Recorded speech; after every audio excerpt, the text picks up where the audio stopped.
O que te impactou na sua vida? O que aconteceu para você falar: "Eu tenho que entregar minha vida para Jesus"? Foi uma mensagem? Foi o que aconteceu para você entregar realmente a sua Foi, vida para foi bem Jesus? interessante, assim, eu posso dizer, assim, que fui bem fora do padrão, vamos dizer assim, porque desde os 5 anos eu cresci na igreja, né, e um dia minha mãe resolveu fazer um culto no lar, de vez em quando ela fazia isso, com o objetivo de convidar os vizinhos para evangelizar e tudo, porque a igreja que eu congregava ficava na mesma rua que eu morava, era bem próximo. E eu tinha 12 anos na época, e aí houve o culto, o pastor fez o apelo no final, e aí eu levantei a mão e falei assim: é só para os adultos esse apelo aqui ou vale para mim também? Né? Na minha casa, na sala da minha casa. Aí ele falou: isso vale para quem sentir no coração. Aí eu falei: então eu quero. Né? Aí eu entreguei a vida para Jesus na sala da minha casa, num culto no lar. Olha que Né? benção. E aí isso foi com 12. Depois, com 13, eu me batizei, né? Foi todo o processo na classe de batismo. Inclusive, é uma coisa que quando eu falo, o pessoal dá risada. Você conhece alguém que reprovou na profissão de fé, que foi batizado na segunda profissão de fé? Eu reprovei na minha profissão de fé. Né? Porque quando eu entreguei a vida para Jesus, eu estava com 12, quando virou o ano eu fiz 13. O pastor auxiliar da igreja na época chegou em mim e falou: e aí, Gabriel, agora já está na hora de ir para a classe de batismo e batizar. Você já entregou a vida para Jesus, já está com 13 anos, assim, bem livre e forçada à vontade, né? E eu falei: tá bom, né? Vamos lá, se é assim que tem que ser. Aí eu cumpri, naquela época era um semestre inteiro de classe de batismo, só tinha batismo no meio do ano e no final do ano, né? Cumpri todo o semestre, as aulas, bonitinho. Chegou na profissão de fé, que os batistas têm muito isso, né? Da pessoa tem que ir lá na frente e falar o seu testemunho de conversão, tudo publicamente para toda a igreja. A membresia pode fazer qualquer pergunta, né? Para testar se realmente ele se converteu, né? Isso existe até hoje, na maioria das igrejas batistas mesmo, né? E aí, quando eu fui lá e me perguntaram, eu falei: por que você quer se batizar? Aí eu falei: é porque o pastor disse que já estava na hora. Né? Falei assim, na minha ingenuidade, né? Aí eu fui reprovado. Meu Deus. As senhorinhas lá da igreja falaram assim: não, então você ainda não entendeu ainda o evangelho, realmente não tinha entendido. E aí eu voltei, fiz a classe de batismo tudo de novo. Aí falaram para mim qual que era a resposta certa que eu tinha que dar, né? Eu já fui com a colinha. Na segunda profissão de fé, aí eu respondi a resposta certa e fui batizado. Mas eu ainda não entendia. Eu fiz por obediência, vamos dizer assim. Então eu costumo dizer: eu entreguei a vida para Jesus. Eu fiz a oração entregando a vida para Jesus com 12, me batizei com 13, mas só nasci de novo com 14. Por quê? Me batizei, virou o ano. Aí era 98, quando eu tava com 14. Eu cheguei naquele período que a gente tem começa assim, muitos questionamentos, né? E aí eu comecei a pensar assim: será que eu realmente creio em tudo isso? Ou será que essa religião, essa fé é minha? Ou eu estou apenas vivendo isso em obediência à minha mãe? Será que essa é a religião da minha mãe que eu estou praticando por obediência? Ou é minha? Né? E até aquele momento eu não tinha costume de ler Bíblia, nada. Ou tudo que eu sabia era do que eu via em pregações. Eu acho que como a grande maioria dos cristãos, infelizmente, né? É o que eu fiz. Eu cheguei na minha mãe e falei assim: olha, mãe, eu quero dar um tempo de ir na igreja, eu não quero mais ir na igreja. Né? Eu quero ficar em casa aqui. Então ela ia pro culto, principalmente domingo à noite. Aí a primeira semana eu assisti o Faustão. A segunda eu assisti o Faustão. Chegou na terceira, eu não aguentava mais o Faustão. Aí o que eu fiz? Eu comecei a fazer o meu culto no lar individual. Abriu sua igreja. O que era isso? Ela ia pro culto, eu desligava a TV e começava a ler a Bíblia. Aí eu fui lendo, comecei Mateus, Marcos, Lucas, João. Fiquei quase que 6 meses lendo a Bíblia sozinho em casa, na hora do culto. Às vezes colocava louvores lá no CD, no som, começava a cantar louvores também sozinho. Fazia o meu culto no lar individual. Até que quando eu cheguei em Romanos, aquele trecho de Romanos 10, versos 9 e 10, né, que fala que se com a sua boca você confessar e no coração crer que Jesus ressuscitou dentre os mortos, você será salvo.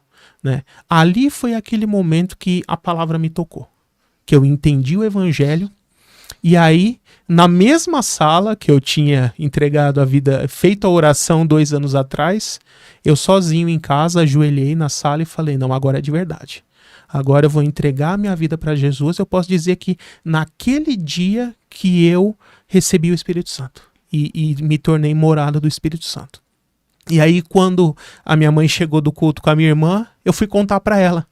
Ô mãe, eu entreguei a vida para Jesus. Eu, como assim, menino? Você já é batizado? Né? E aí eu tive que explicar toda essa história para ela. Né? Mas a minha conversão de verdade ocorreu ali. E também sozinho em casa. Né? E aí depois disso, eu já semana seguinte voltei para a igreja, comecei a querer aprender, participar do grupo de louvor. Aí eu gostava muito de bateria, fui fazer aulas de bateria, fiquei 1 ano fazendo aula, aprendi a tocar, me tornei baterista do grupo de louvor. Com 15 anos eu já era um dos bateristas do grupo de louvor, toquei bateria na igreja por 10 anos direto. Né? Participei bastante do grupo de louvor. E aí sim, fui crescendo na graça, no conhecimento. E quando chegou na idade adulta, né, terminei o ensino médio, fui fazer uma faculdade de área secular, né, a minha primeira faculdade foi Sistemas de Informação, área de informática. Aconteceu uma coisa muito curiosa. A minha mãe, ela quis começar a fazer teologia. E ela foi fazer teologia em Santo André, no Seminário Batista. Aí, como a gente tinha um carro só, eu também fazia faculdade em Santo André, na Fundação Santo André. A gente ia junto, eu deixava ela no seminário, ia para a minha faculdade, assistia a aula e depois voltava.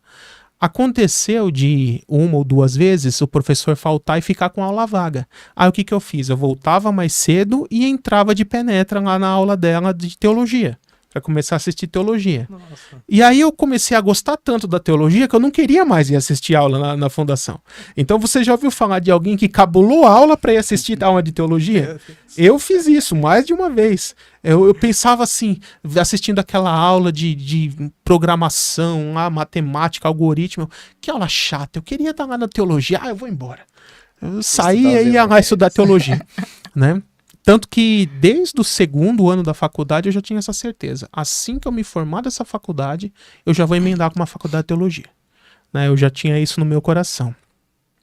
E isso foi muito impactante também, porque quando eu estava no finalzinho da faculdade, eu conheci a mulher que hoje é minha esposa, né, a Flaviana, começamos a namorar. E quando eu tinha acabado de me formei no finalzinho de 2006, virou para 2007, eu já estava com esse chamado no meu coração, porque eu já era professor de escola bíblica, né? Também não contei durante esse período na faculdade, quando eu comecei a assistir aula de teologia, depois a gente ficou um tempo sem carro, eu comecei a ir de ônibus. E aí eu pegava 2 ônibus para ir e 2 para voltar. Eu ficava umas 2 horas por dia em ônibus, né? Aí o que eu fiz? Eu comecei a levar a Bíblia e ia lendo a Bíblia no caminho.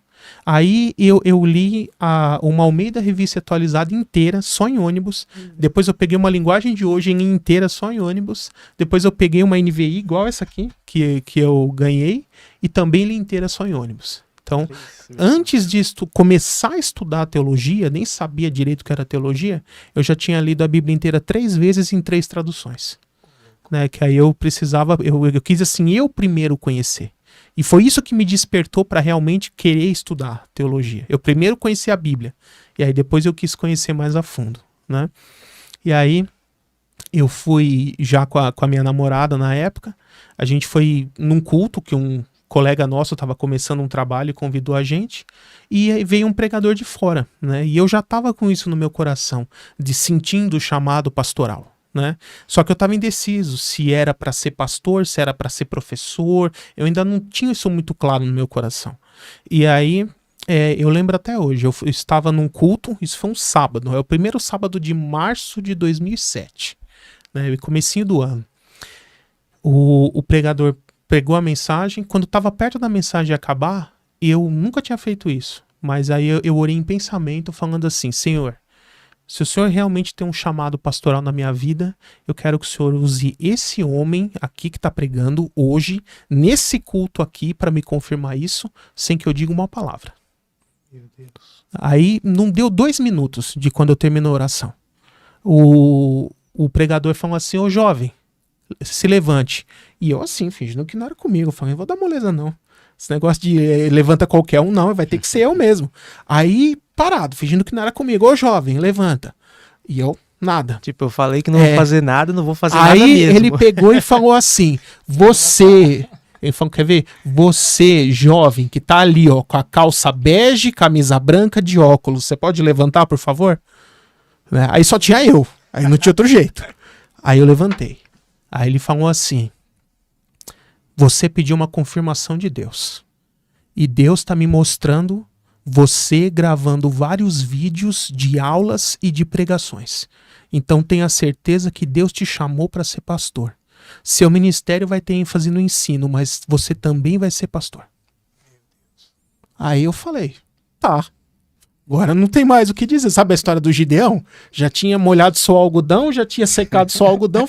Agora já era. Não tem mais o que dizer. E isso foi um sábado, passou domingo.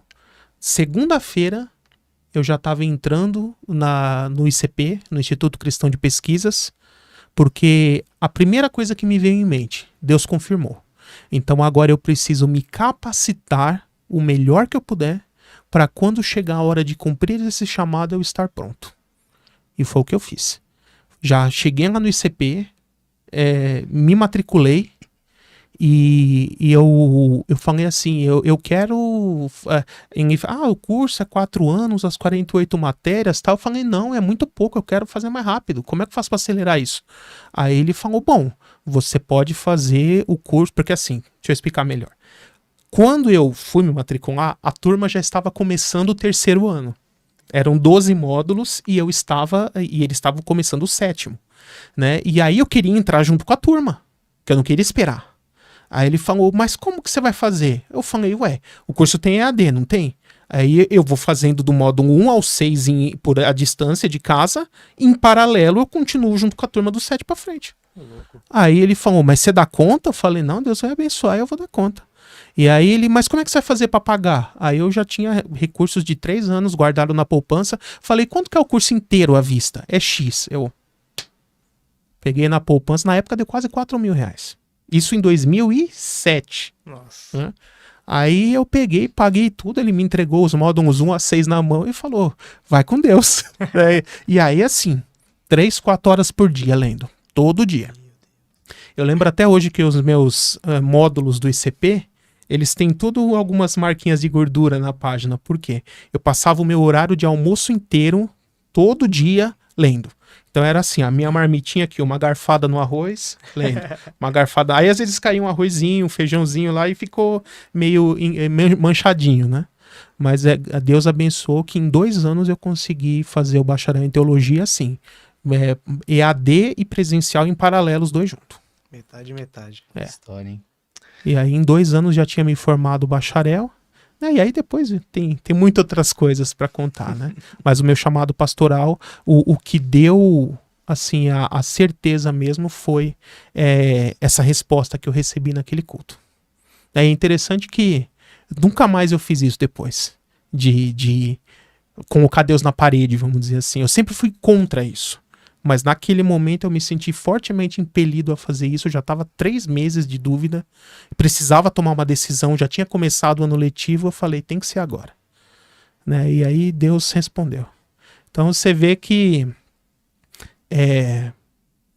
eu sou um tipo de batista que corre risco de apanhar dos batistas, né? Verdade. Porque, como eu costumo brincar, eu sou... Os batistas falam que eu sou muito pentecostal, os pentecostais falam que eu sou muito batista. Porque quando a gente é bíblico, né, se pauta na Bíblia acima de questões denominacionais, dificilmente você vai encaixar 100% numa caixinha ou na outra. Verdade. Né? Então, assim, eu sou primeiramente bíblico. E aí, de todas as denominações, a que mais se aproxima do que eu considero com o estudo bíblico mais correto é a batista. Por isso que eu sou batista, mas a verdade bíblica está em várias denominações.